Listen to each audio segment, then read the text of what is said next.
Welcome back to Axis and Allies, the anniversary edition, where the playthrough is taking just about as long as actual World War II did. We're on the U.S. turn again, and yes, we're going to keep going until the end, which I don't know when that's going to be, but we'll have fun doing it. We'll see what happens. All right, it's the U.S. turn. They have 43 IPCs to spend, and let's get to having the U.S. spending those 43 IPCs and building who knows what. Let's find out. Alright, the US is spending all 43 IPCs. They're going to get 2 transports, 1 destroyer, 1 armored unit, 1 artillery, and 4 infantry. Alright, that's what they are going to be building. And now it is time for them to do some aggressive moves, some attacks, if they want, if they can. So let's figure out what they want to do with that. Alright, well, an obvious first move for them is to take their armored unit in Libya, and they're going to steamroll right across Egypt into Transjordan. 1, 2. That will liberate both of them, take it away from Italy and add it back to the UK. So Italy's going to lose 3 IPCs. They're going to go from 15 down to 12, and the UK is going to go up 3 from 33 up to 36. Alright, that was an aggressive move, but it worked out nicely, and now we basically have all the Axis powers out of Africa completely. Now let's see if the US is going to go ahead and perform any other attacks. Okay, this is probably not going to end well, but the US is going to try it. They're going to try to devastate some of the Japanese fleet. Over here in Japan, they're going to send over their 4 submarines. 1, 2, 3, 4 subs, and they're going to launch 2 fighters off the aircraft carrier. And they're going to leave the 2 destroyers at Midway as well as the aircraft carrier. So they will be doing at least 1 attack here. Now the subs don't get the first strike ability because Japan has destroyers. This could end very badly. It probably will. But the U.S. is going to try to at least maybe sink those destroyers, maybe take a plane out. I don't know. We'll find out. Now, hits from subs cannot hit planes.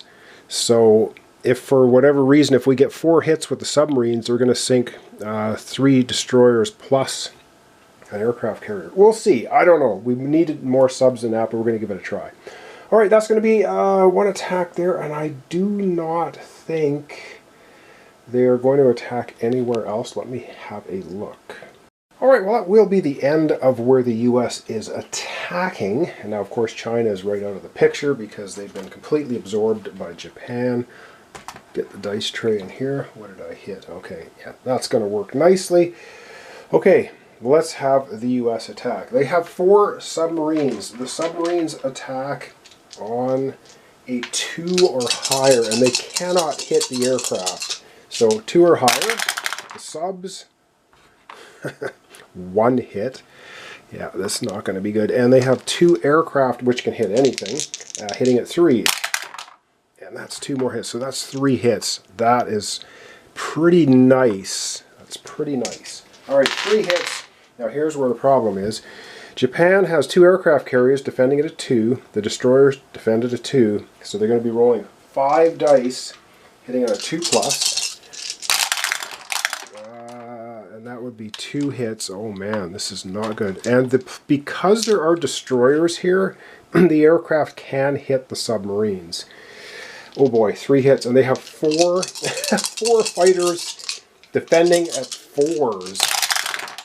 And that's 1 more hit. So it's 3 for 3. Wow! 3 for 3. Okay. Alright, well, we're going to take our lumps. Well, the U.S. is going to lose 3 subs because they're the least expensive. They want to lose their fighter aircraft. So 3 subs gone. Now the Japanese have to lose 3. Now, if they lose all 3 destroyers and the U.S. presses the attack, the U.S. gets a sneak attack with the sub. And if the sub hits, a carrier is gone. And that's the end of that.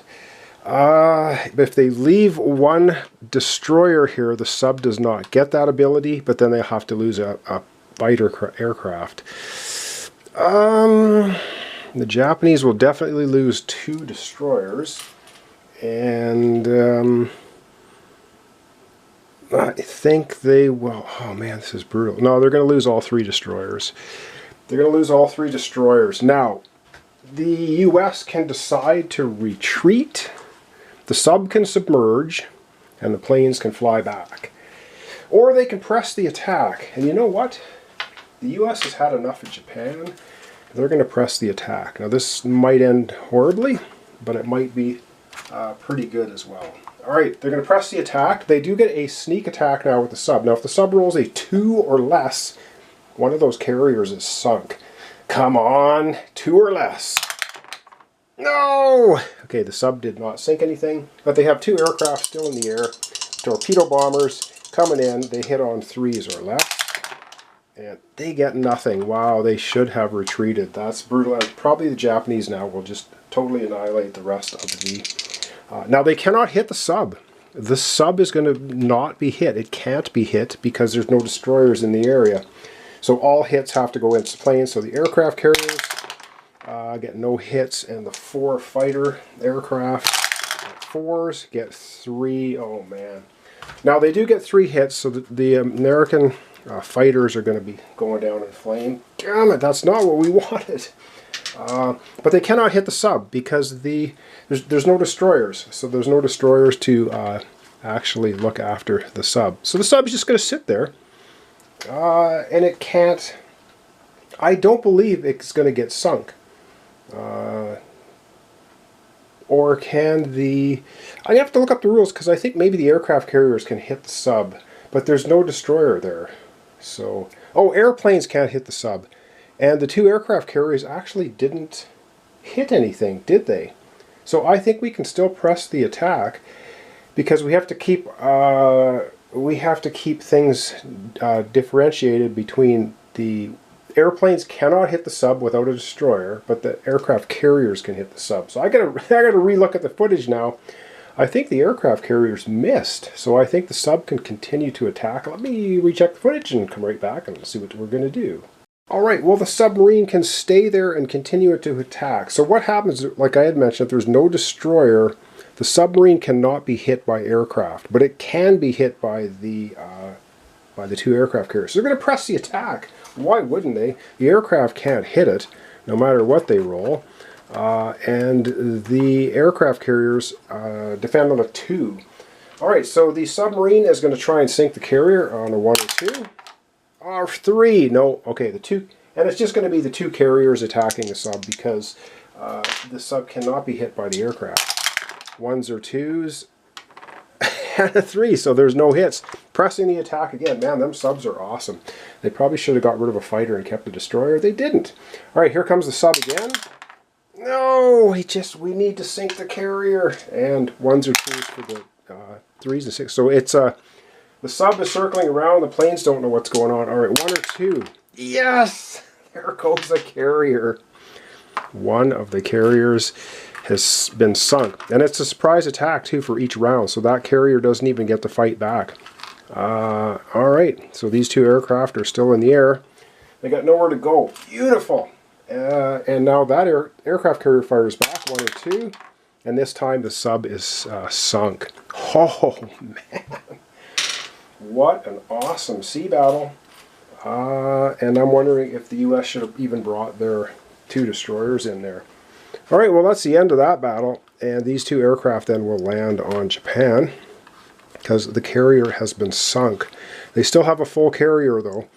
But I think that was a good exchange of damage because the U.S. lost 4 submarines and 2 aircraft, but we sunk one of the Japanese aircraft carriers and took out all 3 destroyers. I think that's, I don't know, maybe that's a good exchange, maybe not. Okay, that's it for all of the attacks for the U.S. And now it is non-combat moves.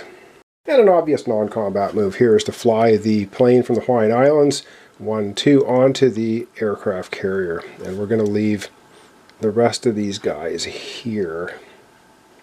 Or should we move them to the Hawaiian Islands so that they can't be attacked? Well, these planes can't attack them now because they have to go 1, 2, 3, 4. Yeah, they can't do it. Ooh, I like it. No, we're going to leave that as is. Right there, I like it. All right, we have some other non-combat moves that I think we're going to make. I should point out too, now that the Allies control both sides of the Suez Canal, I believe, none of the Axis powers can sail ships through here. So the transport is stuck on this side, and these guys cannot go through here either. So that's all good. And I should also mention, because Gibraltar is U.S. controlled and Morocco, the Italian fleet cannot go past Gibraltar, Morocco either. Okay, non-combat moves, let's keep going.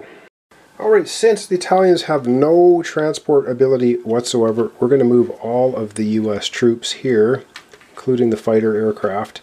Or do we want to put the fighter on the UK one? Ooh. I don't know. No, we're going to leave the fighter... No, we're going to fly the fighter over here. Or no, we're going to leave it in Libya. We're going to move all of them to Libya. That's fine. We're going to do that. And now we got a huge pile of transports and such over in the eastern United States. Let's get them moving. All right, this is going to be more of a staging exercise and actually moving. The bomber is going to fly... Actually, the bomber is going to go 1, 2, 3, 4, 5. The bomber is going to fly here to Libya with the fighter and the other troops, which you can't see, but it's flowing over to Libya right there. All of this is going to move... What are we going to do with the sub? I wonder if we should move the sub somewhere.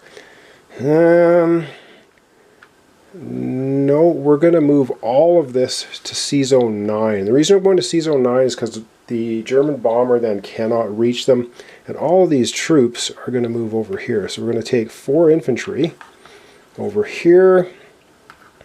And we're going to take the 2 armored units. And we're going to take the 2 artillery, leaving 1 infantry in Washington. So these guys are getting ready for their next move. Alright, that's going to be non-combat moves. I don't think there's any other non-combat moves the U.S. is going to make. And now it's time for them to deploy units. And yep, they're going to be deploying everything here. So they're going to be putting 2 transports and a destroyer here. They will be putting, and they have it 12, so no problem for capacity. Armored artillery and 4 infantry right here. And that's going to be it for the U.S. turn. Man, did they ever clean up the Japanese fleet in Tokyo Harbor. That was awesome. All right, we're going to back camera out. We're going to wrap up our episode. The U.S. is still sitting at 42 IPCs. All right, well, let's get to wrap up our episode for today. Oh, man, did the U.S. ever do a number on the air. They just sunk an aircraft carrier. That is so awesome. And took out the destroyers. They did. It was a heavy price to pay. 4 subs and 2 fighter craft, but man, that was a good punch to Japan. All right, well, thanks so much for watching along. That's your comments, subscriptions, likes. This is Axis and Allies, the anniversary edition. And when we come back tomorrow, which I said this was going to be the final episode, but I lied, we're going to be doing Germany again. They built up quite a bit of stuff. They're still battling it out with the Russians. Italy came right in and knocked the UK right off of France again. But things are going to heat up in the next few episodes. We'll find out. So thanks so much for watching along. I appreciate it. It helps out my channel. Please join me tomorrow for the continuation. And we'll be getting into Germany. I think it's their 5th turn now.